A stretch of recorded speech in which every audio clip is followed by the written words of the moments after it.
Welcome back to my YouTube channel government job insiders. और आज मैं आपको बताने वाली हूँ कि जिन भी कैंडिडेट्स का सिलेक्शन हुआ है बैंक ऑफ महाराष्ट्र में, उनको लिस्ट यहाँ पे मैंने पहले ही बता दिया था कि लिस्ट है और डिक्लेयर्ड हो गई है एप्लीकेंट्स की जो शॉर्ट लिस्ट हुए हैं अप्रेंटिस के लिए।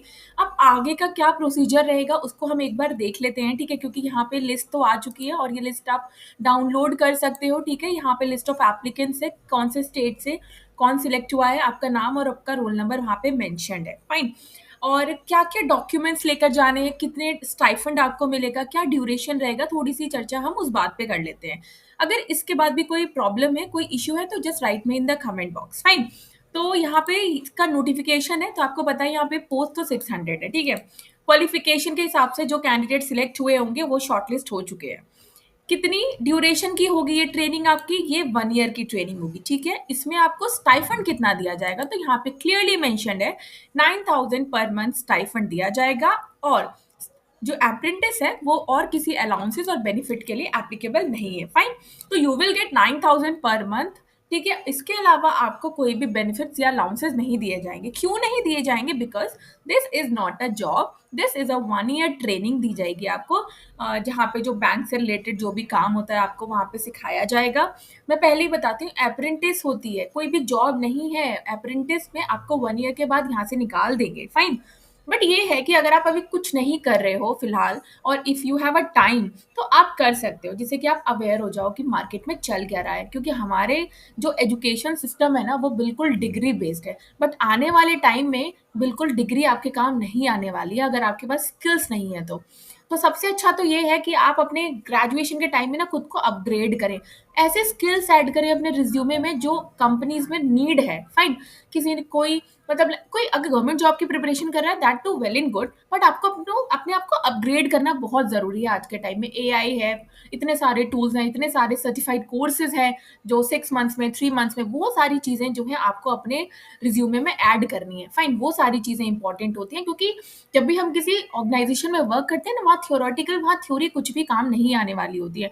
वहाँ पे आपने जो काम किया होता है, जो चीज़ें आपने सीखी होती है, जो स्किल आपके अंदर है ना, वही आपके काम आने वाली है। तो instead of wasting your time, ठीक है, कुछ चीज़ों को सीखो, जानो कि कैसे होता है वर्किंग, जो वर्किंग प्रोफेशनल्स होते हैं, वर्किंग एनवायरनमेंट किस तरीके का होता है, वहाँ किस चीज़ की नीड है, आप जिस भी फील्ड में करना चाहते हो। ठीक है, ट्रेनिंग आवर्स वही 10 to 5 के होंगे, तो इसमें आपको कोई प्रॉब्लम नहीं होगी। जो वर्किंग, जो बैंक का टाइमिंग होता है 10 to 5। कुछ अदर टर्म्स एंड कंडीशन है। Candidate should not have undergo apprentice in any other organisation or terminated their apprentice midway or pursuing apprentice training in bank or any other organisation companies as per the, मतलब आप during इसमें किसी और apprentice में ना काम कर रहे हो। ठीक है, आप कहीं से डिबेयर्ड ना हो, ये इंपॉर्टेंट है। कैंडिडेट्स हु हैड ट्रेनिंग और जॉब एक्सपीरियंस है अगर 1 और मोर ईयर का after completion of educational qualification eligible नहीं है। फाइन। अगर आपने अपने ग्रेजुएशन कर रखी है और उसके बाद आपके पास वर्किंग एक्सपीरियंस है, तो you are also not eligible. It shall neither be obligatory on the part of the bank to offer any employment. Fine, ये बैंक पूरी तरीके से बोल रहा है कि हमारी कोई जिम्मेदारी नहीं है आपको एम्प्लॉयमेंट देने की। फाइन, ये कोई एम्प्लॉयमेंट नहीं है और आप इसके लिए कुछ भी नहीं कर सकते हो, केस भी नहीं कर सकते हो। Apprentice shall no rights to claim employment. ठीक है, आप क्लेम भी नहीं कर सकते कि हमें एम्प्लॉयमेंट क्यों नहीं दिया जा रहा, because it is clearly mention that this is an apprentice. उसके बाद bank do not have any obligation to offer regular employment. ठीक है, ये आपको रेगुलर एम्प्लॉयमेंट का कोई भी ऐसा वादा नहीं कर रहे, तो अगर आप क्लेम करना भी चाहें तो भी कुछ नहीं हो सकता। प्रोवाइडिंग ट्रांसपोर्ट, हॉस्टल फैसिलिटी और any other form of residential accommodation during apprentice is not under the scope. आपको अपना अरेंजमेंट खुद करना है। Candidature of the candidate would be provisional and subject to verification of documents subsequently। अगर any stage पे incorrect या false information पाई जाती है तो candidature cancel हो जाएगा। Candidates selected for training will not be allowed to withdraw from training except for reasons that are beyond their control। ठीक है, आप बीच में ट्रेनिंग नहीं छोड़ सकते तब तक जब तक कि आपके पास कोई स्ट्रॉन्ग रीजन ना हो उसको छोड़ने का। Before commencement of training the candidate have to execute a contract of apprentice. Those who absent themselves are liable to refund the whole cost of their training as well as the amount received as stipend as determined by the central apprentice advisor। These are only indicative and no exhaustive। The terms and conditions stipulated in the notification shall be applicable। Fine, इन्होंने clearly mention किया है कि आप बीच में नहीं छोड़ सकते हो। अगर आप ऐसा करते हो तो आपको अपना जो कॉन्ट्रैक्ट यहाँ पे जो साइन आप करोगे अप्रेंटिस का, वहाँ पे आपको पैसे भी रिफंड करने पड़ेंगे और जो मंथली स्टाइफंड भी मिलेगा वो भी आपको वापस करना पड़ेगा।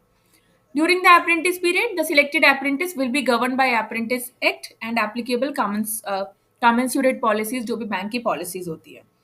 Any resultant dispute arising out of the advertisement for engagement will be subjected to the jurisdiction of the court in Pune only। ठीक है, तो आई होप ये सारी चीजें आपको मैंने बता दी हैं इम्पोर्टेंट कि कितने महीने का रहेगा, क्या आपको स्टाइफंड मिलेगा और आप किस जो अगर छोड़ोगे तो आपको क्या करना पड़ेगा, क्योंकि ये बहुत इंपॉर्टेंट है। बाकी सिलेक्शन का प्रोसीजर तो मैंने आपको बता दिया है कि मेरिट बेस पर आपका सिलेक्शन हुआ है। उसके बाद कंप्यूटराइज मेरिट लिस्ट आपकी जनरेट हो चुकी है। उसके बाद more eligibility do not imply the bank satisfied, ये कुछ इंपॉर्टेंट नहीं है। Finally selected candidates will have to submit their application along with the requisite document through web portal. ठीक है, initially they have to register. आपका तो selection हो चुका है। बात कर लेते हैं कि आपको क्या क्या, ये सब ऑनलाइन एप्लीकेशंस के बारे में था कि ऑनलाइन जो आप फॉर्म फिल कर चुके थे, ये फोटोग्राफ्स, ये इमेजेस, ये फॉर्म फिलिंग के बारे में है जो हो चुका है, ये सारी चीज़ें हो चुकी हैं। बाकी ये कुछ जनरल इन्फॉर्मेशन है, बेनिफिट्स, ये सारी आपको list of document to be produce at the time of engagement. The following document in original together with self attested photocopy लगानी है। ठीक है, आपको अपना रियल, अपना जो ओरिजिनल जो भी है डॉक्यूमेंट्स वो लेकर जाना है, प्लस इसके साथ एक एक दो दो फोटोकॉपी सबकी कीजिए और उस पर अपने सिग्नेचर रखने हैं। ठीक है, सबसे पहले तो एप्लीकेशन का प्रिंट आउट आपको निकालना है। ठीक है, आपको एप्लीकेशन का प्रिंट आउट जरूर चाहिए होता है। Proof of date of birth में आप अपनी 10th की मार्कशीट, 12th की marksheet, whatever you have, आप वो लगा सकते हो। यहाँ पे मैं बता रही हूँ, इस वीडियो को एंड तक जरूर देखिएगा। For the purpose of ID के लिए, देखिए आईडी के लिए आप अपना Aadhaar card, PAN card, voter ID, driving licence, any other ID that is issued by the statutory authorities, जहाँ पे आपकी फोटोग्राफ लगी हो। जितनी भी मार्कशीट है, सर्टिफिकेट्स हैं from SSC examination onwards to the highest examination, मतलब लाइक 10th की हो गई, 12th की हो गई, उसके बाद आपने ग्रेजुएशन किया है उसकी हो गई। सेमेस्टर वाइज है तो सेमेस्टर वाइज, ईयर वाइज है तो year wise, and certificates for educational qualification including the final degree. ठीक है, फाइनल डिग्री होनी चाहिए। प्रॉपर डॉक्यूमेंटेशन फ्रॉम बोर्ड और university for having declared the result on and before the cut off date must be submitted. जो यहाँ जो date थी cut off date, उससे पहले आपका रिजल्ट डिक्लेयर्ड हो जाना चाहिए। उसके लिए आपके पास आपकी फाइनल की डिग्री होनी चाहिए। इनकम एसेट सर्टिफिकेट होना चाहिए। ठीक है, ईडब्ल्यूएस के लिए जो सेंट्रल का है वो होना चाहिए। कास्ट का सर्टिफिकेट होना चाहिए, और यहाँ पे सारे सर्टिफिकेट जो लगते हैं ना वो आपके सेंट्रल के ही लगते हैं। एससी एसटी का है, ओबीसी अगर नॉन क्रीमी लेयर है तो उनको भी चाहिए। ईडब्ल्यूएस का चाहिए। एक्स सर्विसमैन को ये चाहिए, अपना जो आप सर्विस डिस्चार्ज बुक होती है वो चाहिए। अगर आप कोई भी रिलैक्सेशन चाहते हैं तो उससे related document you have to provide and you have to present in front of the DV authority. Any other relevant document that जो आपकी एलिजिबिलिटी को सपोर्ट करते हैं। फाइन, इफ ही और she fails to produce the relevant documents, non production of relevant eligibility, आपका candidature cancel हो जाएगा।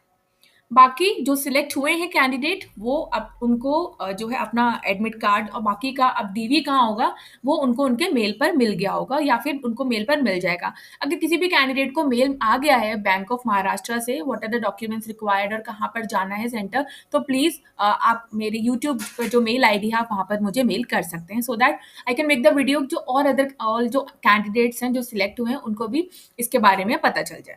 Fine, so I hope सारी चीज़ें मैंने यहाँ पे क्लियर कर दी हैं कि क्या क्या डॉक्यूमेंट्स भी रिक्वायर्ड हैं। बाकी कोई इशू है तो just write me in the comment box. Video अच्छी लगे तो चैनल को like, share, subscribe and bell icon button को प्रेस करना नहीं भूलिएगा। तब तक के लिए नमस्ते।